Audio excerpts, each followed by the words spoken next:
어느 골프를 좋아하는 노인 한 분이 계셨는데요. 젊었을 때부터 이분은 골프를 치는 그 일을 했기 때문에 이제 노인이 되셨어도 골프를 너무너무 잘 치시는 거예요.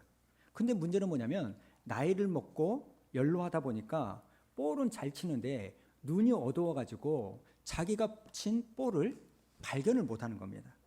그래서 이분이 고민 끝에 생각해낸 게 뭐냐면 눈이 밝은 어느 할머니 한 분을 데리고서 볼을 치러 나갔다는 겁니다.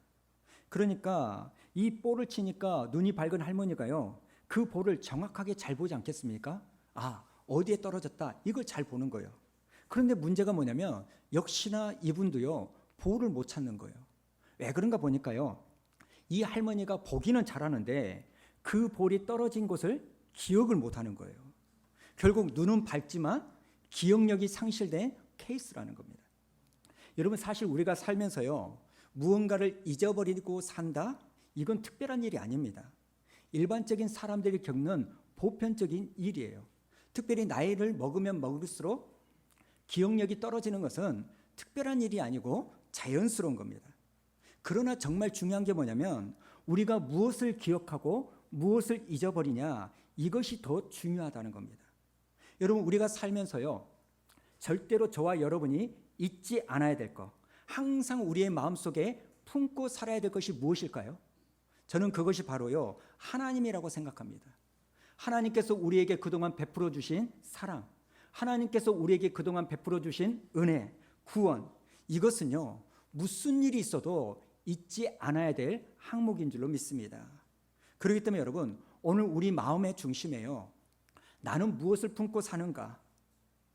여러분이 어떠한 경우에서라도 빼앗기지 않고 잊어버리지 말아야 될 것, 이 하나님을 여러분의 마음속에 품고 사는지를 오늘 곰곰하게 스스로 질문을 던져보셔야 된다는 겁니다. 여러분, 이게 분명하지 않으면 광야 같은 인생길에서 우리는요, 길을 잃어버리기가 너무 쉽고, 그렇지 않다 할지라도 우리가 열심히 살았지만 결과적으로 실패와 아픔의 길을 걸어갈 가능성이 크다는 겁니다. 이런 차원에서요, 우리의 모든 축복의 근원 대신 이 하나님을 마음에 모시고 산다는 것, 이게 무엇을 나타내는지를 오늘 좀 살펴보기를 원합니다. 한양대학교의 홍성태 교수님이 쓴 책 중에요, 이런 책이 있습니다.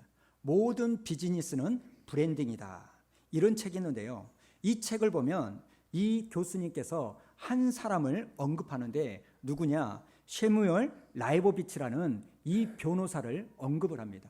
사실 이 변호사는요, 엄청나게 유명한 변호사인데 뭐로 유명하냐면 이분이요, 평생 동안 무료로 사형수들을 변론해주는 그 일을 하신 거예요.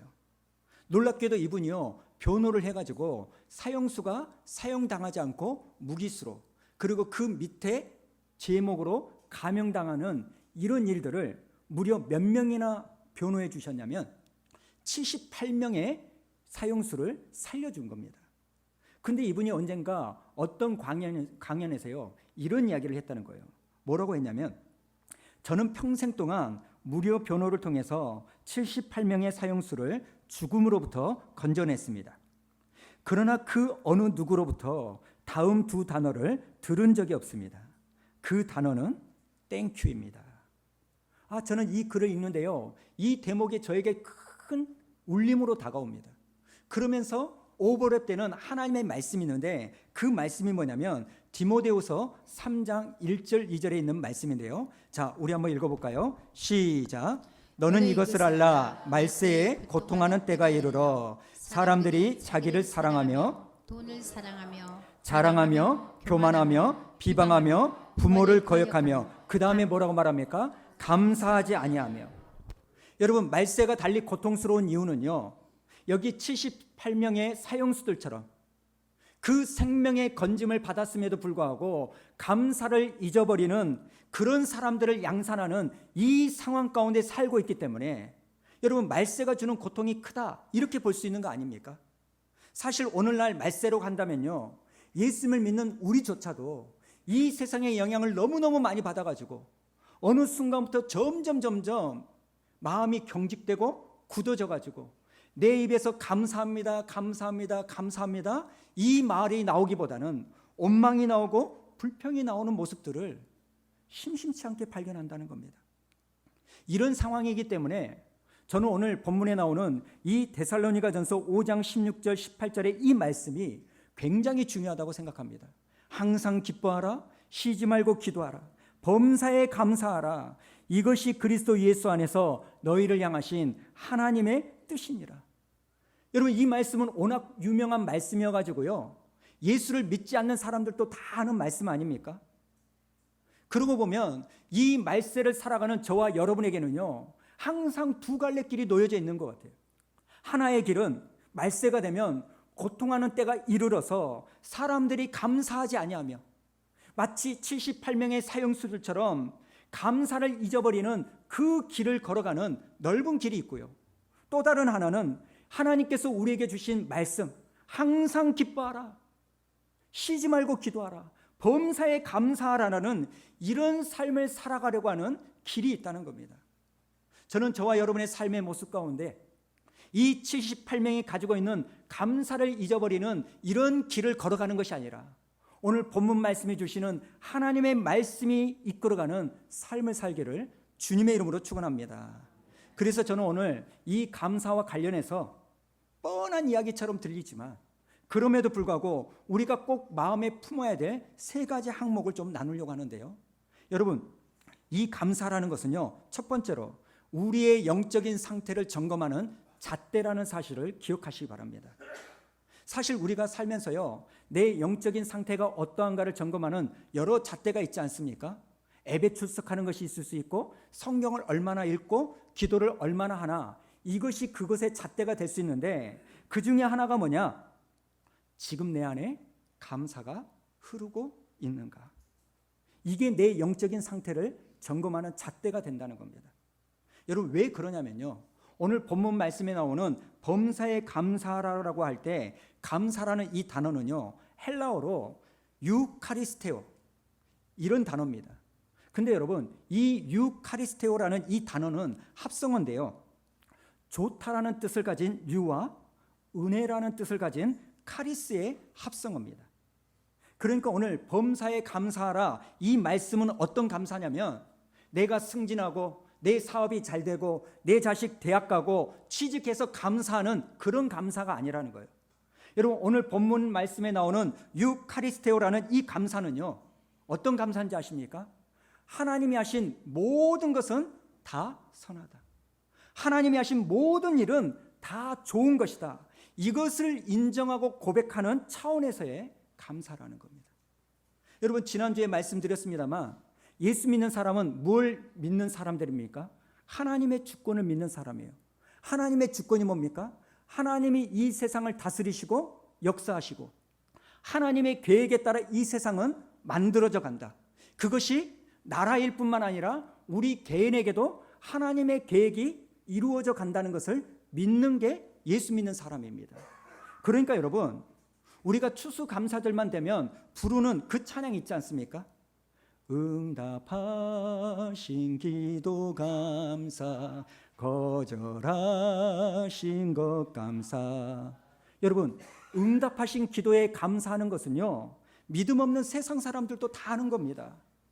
그러나 거절하신 것도 감사하기 위해서는요, 오늘 본문에 나오는 유카리스테오, 하나님이 하신 모든 것은 선하고 좋은 것이다, 이 하나님에 대한 신뢰 없이는요 할 수 없는 감사 아닙니까? 여러분, 길가의 장미꽃 감사, 장미꽃 가시 감사. 여러분, 길가에 피어져 있는 장미꽃은요 누구나 다 보고 감사할 수 있습니다. 그러나 날 찌르는 저 가시조차도 이것은 하나님이 만드셨고 하나님이 허락하셨기 때문에 내게 이것은 분명히 유익할 것이다. 여러분, 그 장미꽃 가시조차도 감사할 수 있는 마음의 태도가 어디서 나오냐? 유카리스테오예요. 하나님이 하신 것, 하나님이 만드신 것, 좋은 것이다, 선한 것이다. 그러니까 여러분, 오늘 성경이 말하는 감사는요, 논리적인 감사, 인과율이 분명한 감사, 이걸 말하는 게 아닙니다. 내 병을 고침받았기 때문에, 내 문제 해결받았기 때문에 감사하는 거 물론 필요하죠. 하지만 이런 인과율에 따른 감사, 논리적인 감사를요, 오늘 하나님이 말씀하시는 게 아닙니다. 여러분, 논리적인 감사는요, 세상에서도 흔합니다. 인과율이 분명한 감사는요, 안 믿는 사람들도 당연히 하는 겁니다. 그러나 예수 믿는 사람들이 하는 감사는 여기에서 뛰어넘어 인과율이 분명한 감사, 논리적인 감사가 없더라도 하나님께서 하신 모든 것은 선한 것이기 때문에 우리가 감사할 수 있어야 된다. 이걸 말한다는 거예요. 우리가 잘 아는 하박국 선지자의 고백 알지 않습니까? 자, 3장 17절과 18절 우리 한번 읽어볼까요? 시작.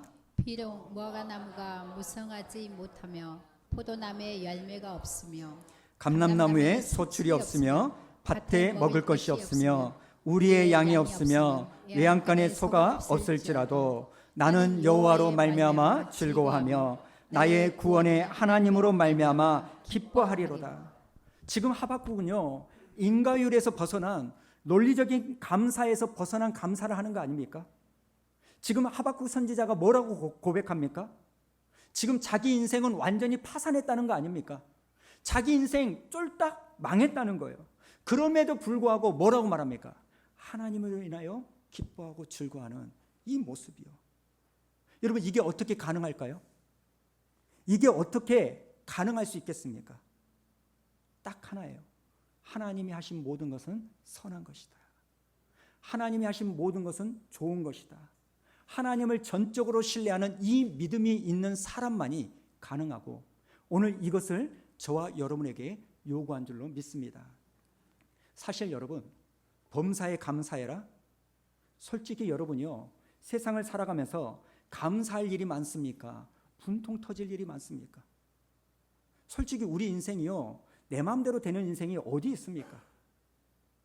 없어요. 저번에요, 제 아내가 차를 타고 가는데 자기 직장 생활에 대해서 쭉 이야기를 하면서요, 저에게 뭐라고 말하냐면, 그래도 당신은 당신이 하고 싶은 일 하고 있잖아, 이렇게 말을 하더라고요. 제가 그 말의 의미를 알죠. 그러니까 힘들다고 징징대지 말고 열심히 해라, 이런 격려의 말을 합니다만, 그러나 왜 징징이라는 말이 그런가요? 제가 안 그럴 것 같습니까? 그러나 여러분, 제 인생 돌아보면요, 제 마음대로 되는 인생을 산 적이 없어요. 별로. 수원 우리 교회를 개척해서 담임 목회하는 거 제 생각과 제 계획표에 없는 일입니다.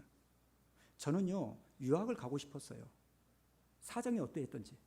그러나 그 유학을 가려고 엄청나게 결정을 내렸는데, 교회에서도 그렇고 아버지가 식사를요 2주 동안 안 드셔버려요. 제가 그것을 보고 어떻게 갑니까? 아내도요, 당신 감당할 수 있겠나? 미국에 있을 때 아버지 뭔 일 있어가지고 못 보면 당신 그거 감당할 수 있나? 이 말 한마디예요. 유학 가려고 하는 모든 스케줄이 준비가 다 됐는데 멈췄어요. 그리고 목회하면서요, 내 생각대로 된 적 없습니다. 마음 아픈 일들이요 너무너무 많아요. 이런 상황에서 범사에 감사해라? 그 당시에는요, 제 마음에 별로 와닿지 않는 말씀이에요. 근데 여러분, 이게 저만 그렇습니까? 여러분들도요, 만만치 않고 녹록하지 않는 삶을 사시지 않습니까? 여러분들은 여러분의 뜻대로, 여러분의 마음대로 되는 그런 삶을 살고 계십니까? 많은 분들이요, 꼬이고 꼬여서 지금까지 여기에 온 분들이 의외로 많이 있을 거 아닙니까? 그럼에도 불구하고 우리의 중요한 인생의 터닝 포인트 있을 때마다 주님이 뭐라고 말합니까? 내가 원하는 대로 사라지지 않고 내가 원치 않는 일을 사라지는 그 일이 있더라도 범사에 감사해라, 이 말씀대로 살아라. 결코 쉽지 않는 일이에요. 그러나 어떻게 하면 그게 가능하다고요? 모든 것은 하나님께서 선하게 인도하실 거다. 하나님이 하신 모든 일은 선한 것이다. 이 믿음이 있을 때. 자, 여러분, 하나님을 믿는 사람은 하나님의 뜻대로 살아야 돼요? 내 마음대로 살아야 돼요? 주일학교 질문. 자, 하나님을 믿는 사람들은 하나님 뜻대로 살아야 됩니까? 내 뜻대로 살아야 됩니까? 하나님의 뜻대로 살아야죠. 그러니까 우리가 어떻게 해야 돼요? 이를 악물고, 하나님이 선하신 것은, 만드신 것은 선한 것이다, 하나님이 하신 모든 일은 좋은 것이라는 신뢰함을 붙잡는 저와 여러분 되기를 주님의 이름으로 축원합니다. 이게 우리의 영적인 상태를 보여주는 첫 잣대예요. 두 번째는 뭐냐면 여러분 감사는요 훈련을 통해서 완성되어진다는 겁니다. 여러분 마음 먹은다고 해서 감사가 안 됩니다. 여러분 본능에 내버려 두면 절대 감사할 수 없습니다. 여러분 감사는 성격이 아니에요. 이런 차원에서요 오늘 본문의 말씀을 다시 한번 읽어볼까요? 16, 17, 18절 시작. 항상 기뻐하라. 쉬지 말고 기도하라. 범사에 감사하라. 이것이 그리스도 예수 안에서 너희를 향하신 하나님의 뜻이니라. 여러분 오늘 이 말씀의 구조를 보십시오. 권면이 아닙니다. 부탁이 아니에요. 뭐입니까? 명령이에요. 한번 감사해 볼래? 한번 감사해 줄래? 이게 아니에요. 예수 믿는 사람은 어떻게 해야 된다고요? 감사하는 삶을 살아야 된다는 거예요. 이건 선택의 문제가 아니라 옵션의 문제가 아니라 뭐예요? 필수예요. 필수. 그렇기 때문에 여러분 왜 우리가 감사 노트를 써야 될까요? 왜 제가 가끔 가다가 감사 노트를 쓰자고 말을 합니까? 이건요 마음 먹은다고 쓰는 게 아니거든요. 우리는 애를 써야 됩니다. 본능에 맡겨두면 안 됩니다. 왜요? 이 감사라는 것은 훈련을 통해서만 연습을 통해서만 만들어지는 하나님의 성품이기 때문에. 그렇다면 여러분 구체적으로 여러 가지가 있겠지만 어떤 훈련을 해야 감사할 수 있을까요? 저는 오늘 한 가지를 말씀드리고 싶습니다. 뭐냐면 욕심을 내려놔야 감사할 수가 있어요. 여러분 왜 우리가 감사하지 못한지 아십니까? 더 좋아지겠다는 그 욕심이요 사실 우리를 더 나빠지게 만들고 있어요. 여러분 욕심은 우리를 병들게 합니다. 전도서 5장을 보면 솔로몬이 자기 인생 마지막에 쓴 성경인데요. 자 10절을 한번 읽어볼까요? 시작. 은은 사랑하는 자는 은으로 만족하지 못하고 풍요를 사랑하는 자는 소득으로 만족하지 아니하나니 이것도 헛되도다. 여러분은 여러분의 남편이요 월급으로 1,000만 원을 벌어왔으면 좋겠습니까? 연봉이 한 1억 정도는 됐으면 좋겠습니까? 그러면 더 이상 오은이 없을 것 같아요? 새빨간 거짓말입니다. 오늘 성경이 뭐라고 말합니까? 은을 사랑하는 그 욕심이 존재한 순간 그 은을 채우면 끝날 것 같지만 은을 사랑하는 욕심을 가지고 있는 그 순간부터 아무리 은을 채워도 만족할 수 없다는 거. 이게 성경이 말하는 겁니다. 여러분은요 이만큼만 채워지면 나는 더 이상 온도 없고 소원도 없어. 나는 만족할 거야. 여러분 말은 그렇게 하지만 그건 우리 스스로를 속이는 거짓말이에요. 여러분 은을 사랑하는 사람은요 은을 아무리 채워도요 만족함이 없어요. 예를 들면 이런 거 아닙니까? 뭐 미국의 라스베가스라든지 정선의 카지노 도박장이 있죠. 그리고 어떤 분들은 은행이나 펀드나 뭐 이런 것에다가 뭐 돈을 이렇게 투자했다. 이걸 한번 생각해 보세요. 예를 들어서 내가 1,000만 원을 들여서 투자를 했어요. 아 근데 이것이요 너무너무 잘 돼가지고 쭉쭉쭉쭉 올라가더니 5천만 원을 딱 찍는 거예요. 얼마나 기분이 좋습니까? 근데 특이한 게 뭐냐면 아직 그 5천만 원이 내 손에 들어온 것도 아닌데 그 순간부터 내 돈은 얼마예요? 1,000만 원이 아니라 5천만 원이요. 근데 문제는 이게 계속 올라가야 되는데 어느 순간부터 내리막길을 하고 있어요. 4,500, 4,000, 3,500, 3,000 자꾸 떨어지는 거예요. 그러면 우리 생각은 어떻게 해야 됩니까? 야 그래도 1,000만 원 투자해서 2,000만 원 더 벌어서 3,000만 원인데 이렇게 생각할까요? 아니요. 내가 1,000만 원 투자한 건 생각하지 않고요 5천만 원만 생각해가지고 나 2,000 손해봤다 이렇게 생각해요. 그때부터 어쩝니까? 아직도 2,000 더 벌었는데 전전긍긍하는 거예요. 얼굴에 수심이 가득 차고. 왜 그렇게 할까요? 내 안에 뭐가 있기 때문에? 욕심이 있기 때문에. 나중에는요 원금 손실을 입어가지고 원금에서 더 떨어질 때는요 뭐라고 말합니까? 내가 이 원금만 찾으면 도박하는 사람 본전만 찾으면 그만둘게. 여러분 절대 그만두지 못하는 거예요. 여러분 욕심이 존재하는 그 순간 우리의 감사는 사라집니다. 욕심이 생기는 그 순간 그 욕심이요 저와 여러분을 잡아먹습니다. 여러분 감사의 정반대말은요 불평이 아니에요. 감사의 반대말은요 욕심입니다. 단지 불평은요, 이 욕심을 가진 사람들을 나타내는 현상일 뿐이에요. 저는 저와 여러분의 삶의 모습이요, 이 감사하는 삶을 살게 하여 더 좋아지겠다는 그 욕심 때문에 더 나빠지는 삶을 살지 않고, 여러분, 욕심을 내려놓음으로 말미암아 하나님 앞에 감사하는 은혜의 삶을 살기를 주님의 이름으로 축원합니다. 사도 바울은요, 감사를 뭐라고 말하는지 아십니까? 훈련이라고 말합니다. 자, 11절과 12절 우리 한번 읽어볼까요? 시작. 내가 궁핍함으로 말하는 것이 아니니라. 어떤 형편이든지 나는 자족하기를 배웠노니 나는 비천에 처할 줄도 알고 풍부에 처할 줄도 알아. 모든 일 곧 배부름과 배고픔과 풍부와 궁핍에 처할 줄 아는 일체의 비결을 어쨌다고요? 배웠다. 여러분, 자족은요, 감사는요, 성품이 아닙니다. 배워야만이 가능한 게 자족이고 감사라면, 여러분, 감사하는 삶을 살게 하여 욕심을 내려놓는 훈련을 하는 저와 여러분 되기를 원합니다. 마지막 세 번째로, 여러분, 감사는요, 이것을 밖으로 표현해야 완성된다는 사실이에요. 제가 자주 말씀드렸던 누가복음 17장에 나오는 10명의 나병 환자, 여러분 다 아시잖아요. 이 나병 환자가 예수님께 찾아와서 고쳐달라고 합니다. 그랬더니 예수님께서 뭐라고 말합니까? 야, 제사장에 가서 너희들의 몸을 보여라. 그랬더니 14절 우리 한번 읽어볼까요? 시작. 보시고 이르시되 가서 제사장들에게 너의 몸을 보이라 하셨더니 그들이 가서 깨끗함을 받는지라. 지금 어떤 상황인지 다 아시죠? 제사장에게 가다가 몸이 다 나아버린 상황이에요. 근데 문제는 뭡니까? 9명은 예수님께 찾아오지 않고 딱 한 사람만이 예수님께 돌아와서 감사했다는 겁니다. 그랬더니 그 모습을 보고 예수님이 뭐라고 말하냐? 예수께서 대답하여 이르시되 10사람이 다 깨끗함을 받지 아니하였느냐? 주님은 알고 계신다는 거죠. 이 사람만 고침받았다는 것이 아니라 나머지 9명도 다 고침받았다는 거. 근데 뭐라고 말합니까? 그 9은 어디 있느냐?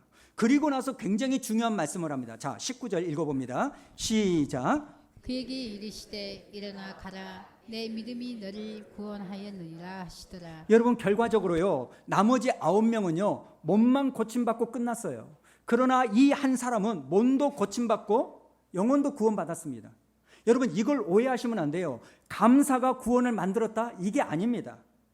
제가 이걸 가만히 생각해 보니까요, 나머지 9사람은요 몸 고침을 받은 것으로 끝이고 더 이상 예수님과의 관계를 맺지 않았습니다. 그러나 이 한 사람은요, 감사라는 이것이 그의 통로가 되어서 예수님과 지속적인 관계를 맺게 되는 재료로 쓰임 받아서 몸만 고침받을 뿐만 아니라 영혼 구원받는 은혜를 잊게 되었다는 거예요. 여러분, 오늘날 교회 안에요, 이 9명의 나병 환자와 같은 사람이 너무너무 많지 않습니까? 오늘 교회 안에 육신의 필요를 따라서만 사는 사람들, 그저 하나님 앞에 복 주십시오, 문제 해결 주십시오, 그저 달라고만 말하는 그 사람들이 너무너무 많아요. 오늘 우리가 회복해야 될 귀한 정신 중에 하나는 이 한 사람 사마리아 사람처럼 주님께 감사를 고백하는 이 태도가 필요하지 않을까. 여러분, 감사는요 표현하지 않으면 안 되는 겁니다. 한 가지 말씀만 드리고 오늘 말씀을 좀 마치려고 하는데요, 예전에 저희 집에 강아지를 키웠다는 거 여러분 다 아실 거예요. 근데 제 아내는 엄청 싫어했어요. 이유는 딱 하나예요. 강아지를 별로 좋아하지 않습니다. 그리고 또 나중에 들어보니까 하루 종일 혼자 집에 놔두는 것이 너무나 불쌍하니까 키우는 것을 반대했는데 그만 제가 이 일을 저질렀습니다. 그렇죠? 그래서 집에서 쫓겨날 뻔했었다, 이런 자아 비판을 제가 한 적이 있죠. 근데 그 강아지를 키우고 나서 한 6개월 지나고 나니까요, 강아지를 대하는 제 아내의 태도가 완전히 달라졌어요. 여전히 그 보배, 강아지를 대하는 태도는요 시크하지만 어느 누구보다 이 보배를요 참 이뻐합니다. 근데 여러분, 어떻게 우리 아내의 마음이 바뀐지 아세요? 딱 하나예요. 이 강아지가요 우리 집에 실세가 누구인지를 정확하게 아는 거예요. 저나 우리 아이들한테는요 그러지 않습니다. 근데 아내가 밖에만 들어오면요 딱 달려가가지고 꼬리를 사정없이 흔들면서 엉덩이는 쳐들고 앞머리는 납작 엎드리면서 그 아내 발등 위에다가 자기 두 발을 딱 포개요. 그리고 쓰다듬어 줄 때까지 안 움직여요. 그래서 아내가 거실에 있다가 큰 방으로 하면 거기까지 쫓아가가지고 또 그 행동을 하고 그렇게 아내한테만 이쁜 짓을 하더라고요. 그걸 보고 아내가요 쓰다듬기 시작하면서 아내의 마음이 바뀌었어요. 제가 그 강아지를 보면서 했던 독백이 뭔지 아십니까? 가끔씩 네가 내 선생이다. 네가 내 선생이다.